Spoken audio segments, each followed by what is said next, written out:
Now, Long Island's largest radio news team brings you the Associated Press award-winning program, Newsline. Coming up on Newsline, Wednesday, September 11th, 2024. The recap from last night's first and possibly only presidential debate. 9/11 memorials take place across the country. Hurricane Francine is expected to hit Louisiana. And Speaker Mike Johnson cancels a vote to prevent a government shutdown. For your Newsline Health Report, the American Lung Association and CVS Foundation invest in clean air, increase security in schools to address the gun violence epidemic, and over 100 vaccination records are voided in Long Island. I'm Cameron Bowden, and stay tuned to hear more about these stories later in the broadcast. In entertainment, updates to Justin Timberlake's drunk driving case, Joe Jonas and Sophie Turner's divorce, and Taylor Swift's endorsement. I'm Kira Osborne. I'll have more on that later in the broadcast. Near history in Major League Baseball today, the NFL's second week begins, and the WNBA postseason gets ever closer. I'm Billy Nafesh, and I will have that and more in sports later in the hour. Good evening, everyone. I'm Joe Pergola. And I'm Ashley Blum. We begin tonight's broadcast in Philadelphia, where Vice President Kamala Harris and former President Donald Trump faced off on the debate stage last night. In 90 minutes, Trump and Harris traded jabs on a variety of hot-button issues. ABC moderators David Muir and Lindsay Davis asked the two nominees about topics like the economy, immigration, and abortion. There was a watch party here on Hofstra's very own campus where hundreds of students marveled at the debate. Here's some of the crowd's reactions to the most notable things that Trump said. She's a Marxist. Everybody knows she's a Marxist. Baby. In other words, we'll execute the baby. And that's why there is no state in this country where it is legal to kill a baby after it's born. In Springfield, they're eating the dogs, the people that kill.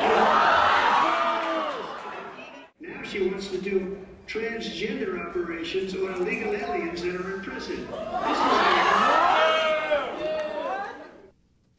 Not only was the audience laughing at Trump, but it erupted when Harris clapped back. Talk about extreme. I'm going to invite you to attend one of Donald Trump's rallies, because it's a really interesting thing to watch. Fictional characters like Hannibal Lecter, cause cancer, and what you will also notice is that people start leaving his rallies early out of exhaustion and boredom. And I will tell. Aside from all the laughter, the crowd of college students and young voters seemed largely unified behind Harris, cheering for her sentiments, especially on the issue of reproductive rights. The government and Donald Trump certainly should not be telling a woman what to do with her body. I have talked with women. Some of the other big gasps from the crowd were when Trump claimed that him and his campaign handled the pandemic well and was frequently fact-checked by the debate mediators. But before last night's debate even began, members of both parties spoke to WRHU to air their grievances with each other. Here's former Republican presidential candidate Vivek Ramaswamy speaking to reporter Michael Dent in Philadelphia. I don't see her as an ideologue, actually. I think some people criticize her for being a far-left ideologue. I think she's actually, the deeper issue with Kamala Harris is she's just another cog in the system. And I think that's actually what we're up against. We're not up against a candidate, we're up against a machine. Not everyone at the debate agreed with Ramaswamy. California Representative Ted Lieu felt confident in his party's leader. Kamala Harris was the only candidate that was presidential tonight. She showed that she is a president for all Americans. She has a plan to lower housing costs, to tackle climate change, to reduce food prices. In contrast, Donald Trump made up weird stuff about people eating dogs and cats, and he kept talking about himself. These thoughts stayed consistent following Republican presidential nominee Donald Trump and Democratic nominee Kamala Harris's debate. Michael Dent caught up with Ramaswamy a second time to recap the candidate's performance. When we spoke earlier today, you highlighted what you've called flip-flopping between Kamala Harris then and now at this point in her campaign. Having watched the debate, can you make any more additional comments on that, on what you saw in the debate and what you expect moving forward? Look, I think that one of the disservices to the voters is that she was not more rigorously pressed on exactly why she has changed her mind on each of those issues. And so I think the voters deserve it, and I hope they get it between now and the time of the election, because they certainly didn't get it tonight. Gold Star father Keezer Khan, whose son died while fighting in the Iraq War, told WRHU's Alexa D'Amato that he wouldn't vote for Trump after things it was reported he said.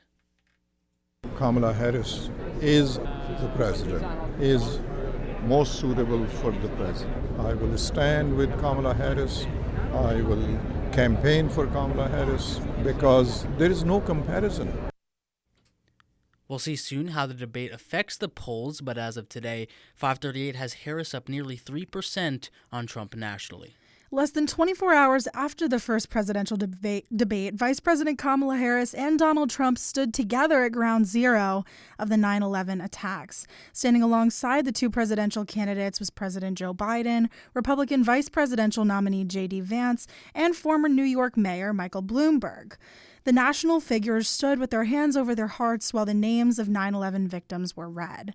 As those at Ground Zero honored the lives lost 23 years ago, the scene signified a moment of unity in time. Still, speakers asked for justice for the family members that they've lost. The widow of Assistant Fire Chief Gerard A. Barbara denounced the now revoked plea deal that was offered to alleged suspects of the 9/11 attacks. She said, quote, "It's been 23 years and the families deserve justice and accountability." The day-long commemoration at Ground Zero emphasized that Americans will never forget the nearly 3,000 lives lost on September 11th, 2001. We'll now take a 6-second moment of silence symbolizing the 4 plane crashes and the 2 towers falling.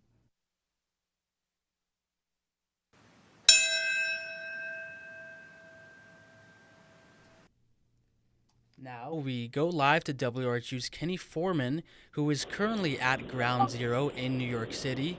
Kenny, can you describe what you're seeing at Ground Zero right now? Well, Joe, the ceremonies may have concluded in the morning and early afternoon, but there are still plenty of people walking throughout Ground Zero right now to pay their respects for the thousands of lives that were taken away 23 years ago today. And you have a combination of people who are simply just walking past the memorial pools. And then you also have a number of people who are stopping by. They are placing roses and other types of flowers on the names of their loved ones. Of course, many of these are people who were family members, friends of fallen firefighters, police officers. And I would say that the tone right now, it's very quiet. You know, the one noise that really stands out right now is, of course, the memorial pools themselves. And it's just really interesting because when you think of New York, you think of a city that, you know, tends to be loud with a lot of sirens, a lot of noises. But today is a day for remembrance, and that's what the people right now, that's what they are here to do. Kenny, thank you so much for joining us at Ground Zero. Moving on, Louisiana citizens are scrambling this morning to collect last-minute supplies in anticipation of the arrival of Hurricane Francine later today. Flights have been canceled, stores have been closed, and communities are preparing for the worst. The beginning of the storm is just starting to make landfall, and the eye of the storm is expected to hit Louisiana as a Category 1 hurricane around 1 a.m. tomorrow morning. A state of emergency has been declared by the governors of both Louisiana and Mississippi. Tornado watches have also been issued for multiple towns in both states. Grand Isle, Louisiana Mayor David Camerdell explains what the community is doing to prepare. Well, you know, we're ready. It's something different. It's coming faster, and, you know, we're concerned about the water coming up 7, 8, 10 feet, and maybe 4 to 7 at the beginning. So it's just jiggling back and forth. But we wish that it would just come on through quick and, you know, instead of, you know, just come through and let us go to work, you know. Meteorologists predict that Francine could evolve into a Category 2 hurricane over the course of tomorrow. Francine's winds have been measured by experts to be 90 miles per hour. Heavy rain is expected to accompany the strong winds tonight. House Speaker Mike Johnson pulled a vote today for a temporary spending bill which did not have enough support to be passed. This comes with the threat of a partial government shutdown still looming. The bill would link federal funding for 6 months with a measure to require individuals to provide proof of U.S. citizenship when registering to vote. Congress must pass a stopgap spending bill by October 1st that would generally extend funding until March 28th in order to prevent a federal shutdown before the election. Johnson feels that there's still more work to be done on the bill. He told news reporters, quote, "There was no vote today because we're in the consensus building business here in Congress. With small majorities, that's what you do. We're having thoughtful conversations, family conversations within the Republican conference, and I believe we'll get there." Coming up after your Newsline Health Report with Cameron Bowden, 9/11 memorials are taking place across Long Island and New York City.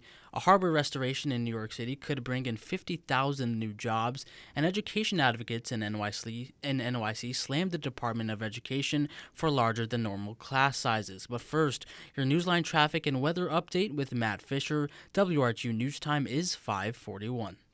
Newsline. Up to the minute local traffic. Starting with weather, outside it's 75 degrees and sunny. Tonight we're looking at a low of 55 degrees and tomorrow we're looking at a high of 80. Now let's take it to the road to some traffic updates. Right now there is a crash on the Meadowbrook State Parkway northbound exit M2 resulting in a center lane closure. On New York 25 westbound before Lakefield Road, there is a disabled truck resulting in an A1 lane closure. Right now we are also looking at some heavy traffic on Jericho Turnpike as well as the Southern State Parkway. Finally, looking towards the sky, we have a destination-specific delay at both LaGuardia Airport and JFK International Airport. Due to visibility and smoke, departure traffic destined to Harry Reid International Airport in Las Vegas is experiencing delays averaging over 2 hours. However, at both airports, general departure delays and arrival delays are as usual, with wait times being 15 minutes or less. I'm Matt Fisher, and don't go anywhere because I'll have another update later in the broadcast. Newsline. Health. The American Lung Association and the CVS Health Foundation have shared a new plan with efforts to invest in healthcare providers and organizations to promote better air quality. CVS is investing $3.5 million spread over 4 years in this initiative. $1 million in funding is being distributed to Phoenix, Arizona, one of the cities with the highest levels of ozone and air pollution. The ALA reports that ozone pollution can cause premature death and health conditions like asthma, reproductive harm, and damage to one's cardiovascular system. Moving on, with the most recent mass shooting incident out of Appalachia High School in Georgia, schools across the country have had to reckon with the public health issue that is gun violence. One of the solutions to this epidemic posed by Republican vice presidential nominee J.D. Vance is increased school security. And Dr. Michael Siegel, a professor at the Tufts School of Medicine with a specification in gun violence research, says that this is not a bad idea. I think that Republicans are making it a decent argument that we should increase school security. I think that the amount of money that would be needed to secure our schools is a reasonable amount to pay to prevent these kind of tragedies from occurring. One example is the Catholic Diocese in Pittsburgh, which has formed its own police force to prevent any kind of mass shooting incident in the Catholic schools under its purview. Finally, New York State has voided the vaccination records for 133 children from Long Island because they were falsified.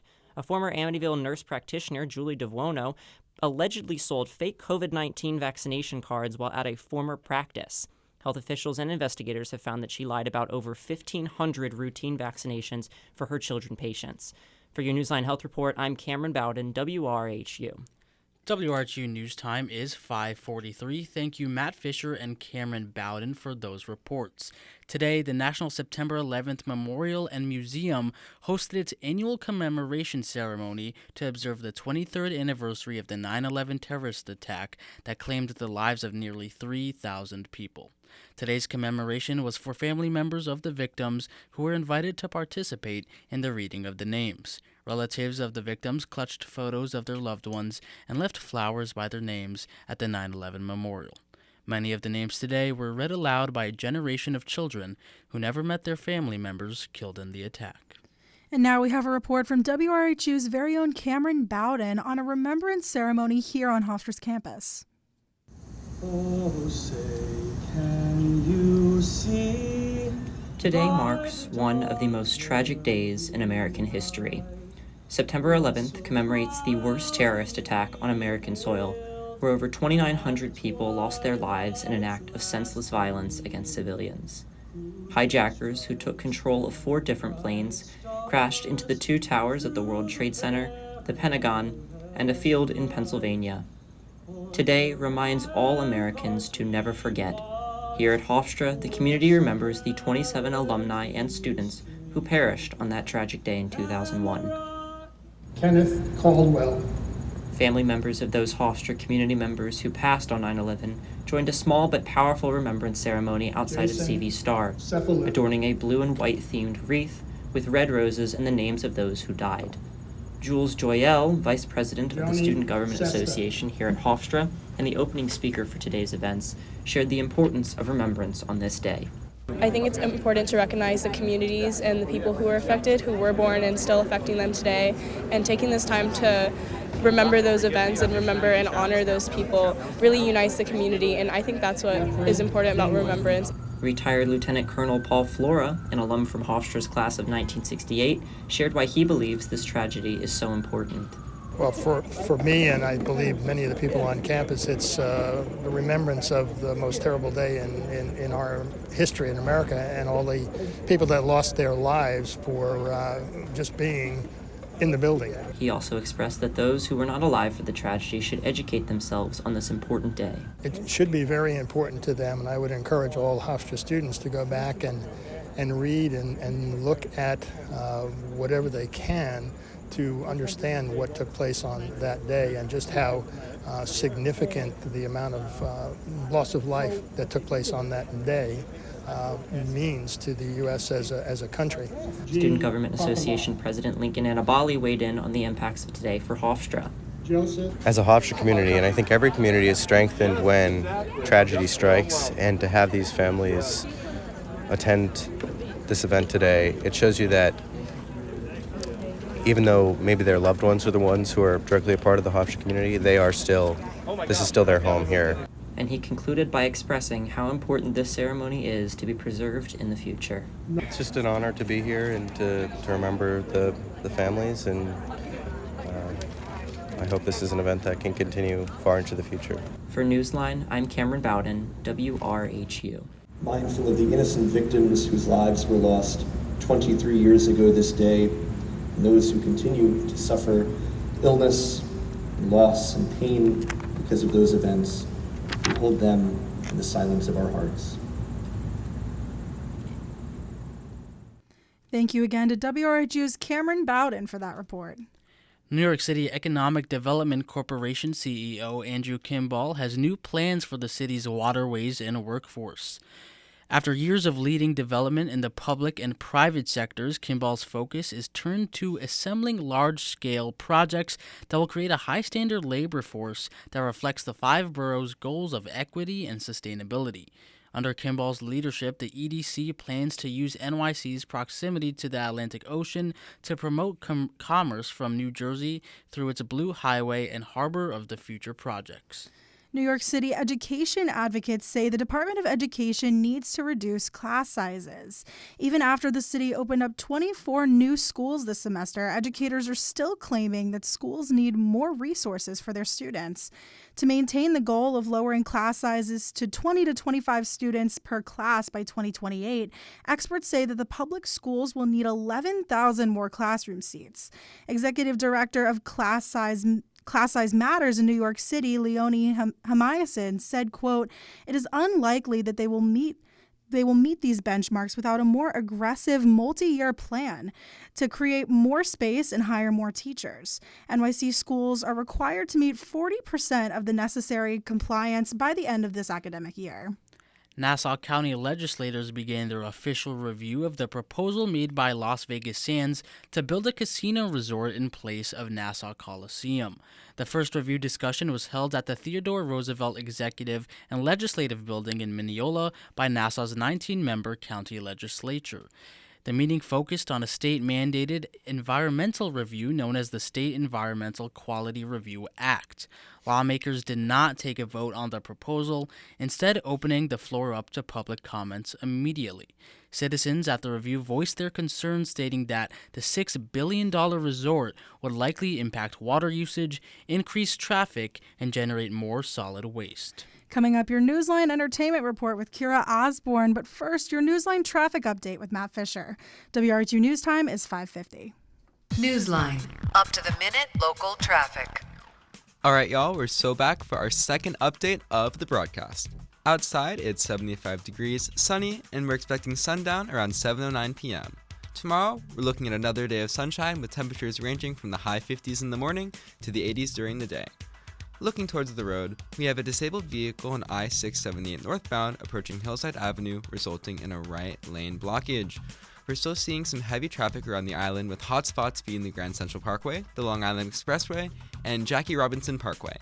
That's all from me. With the Newsline Traffic and Weather Update, this has been Matt Fisher. Newsline. Entertainment. Singer Justin Bieber is expected to enter a new plea deal in his drunk driving case. He was arrested June 18th after running a red light, swerving in and out of his lane, and smelling of alcohol when he pulled over in the Hamptons. Timberlake has not been able to drive in the state of New York since his hearing last month. The Trolls and NSYNC star will likely plead guilty to a less serious charge. He will appear in Sag Harbor Village Court. Joe Jonas and Sophie Turner are officially divorced after 5 years of marriage. A Miami judge granted the couple a confidential agreement Friday afternoon. Moderated negotiations and discussions with the judge allowed for the end of the long custody battle over their 2 children. Because of the children's dual citizenship in both England and the U.S., and with Jonas and Turner living in separate countries, creating a parenting plan proved difficult. However, the judge is confident that the children will be well taken care of. Pop superstar Taylor Swift took to Instagram last night after the presidential debate to formally announce her endorsement of Kamala Harris's campaign. This comes after fake photos generated by artificial intelligence showed Swift endorsing Donald Trump, which circled around the internet over the last couple of weeks. Harris's running mate Tim Walz called the endorsement eloquent and clear. Harris's campaign officials have stated that the musician's announcement had no ties to the debate. That's all for tonight's entertainment report. I'm Kira Osborne. WRHU News Time is 5:52. Thank you, Matt Fisher and Kira Osborne, for those reports. Now moving to international news, Israeli airstrikes across the Strip have killed at least 34 Palestinians over the past 24 hours, including a UN school that has housed displaced Palestinian families.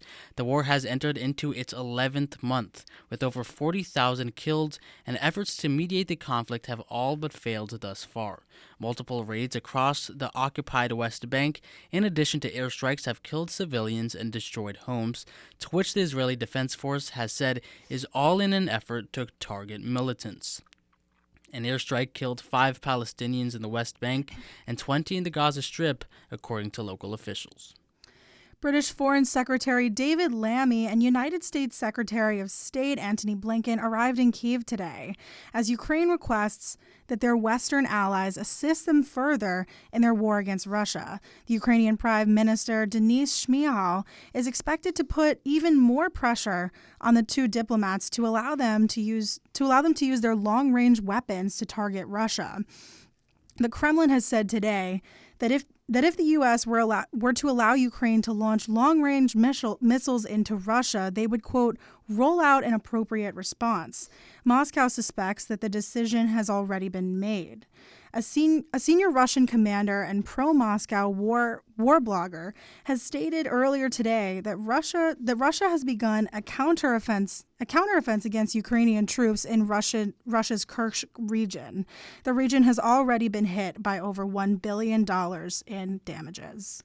Now moving back nationally, the first of the absentee ballots nationwide for the 2024 presidential election are heading out across Alabama 2 months ahead of election night. North Carolina was expected to send out those ballots on Friday, but challenges by former presidential candidate Robert F. Kennedy Jr. to remove his name from the ballot have delayed their release.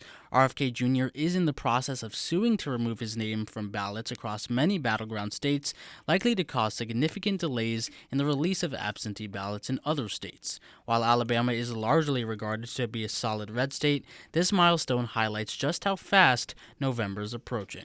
Major wildfires in the northern and southern parts of California have engulfed the region, and flames are now moving towards the mountain communities. This started in Northern California on Sunday when a wildfire broke out from a triple-digit heat wave that destroyed 30 homes and buildings and 40 to 50 vehicles, all in Clear Lake City. This expanded Tuesday night when the fires damaged over 65,000 homes and buildings in Southern California. Up to 4,000 people evacuated in the northern part of California and double that amount in the southern parts. The San Bernardino County Sheriff's Department arrested a North Californian man who was charged for starting the Highland Line fire on September 5th. Inflation is still on the rise, but it's cooling down as it reaches a 3-year low. As of today, the Labor Department says that consumer prices like food and energy have increased just 0.2% from July to August this year. The key reason behind this decrease is from the cost of gas dropping in the past 4 months, falling by 0.6% from July to August and is down 10.6% from last year. There are still areas that are going up from July to August. Airline prices, hotel prices, and housing and rental increased according to the government's Consumer Price Index. Policymakers of the Feds feel confident that inflation will get dropped down to their 2% target, in which they will start focusing on the job market. The Fed is looking to cut the benchmark interest rate next week. Coming up, your Newsline Sports Break with Billy Nafash. WRHU News Time is 5:56.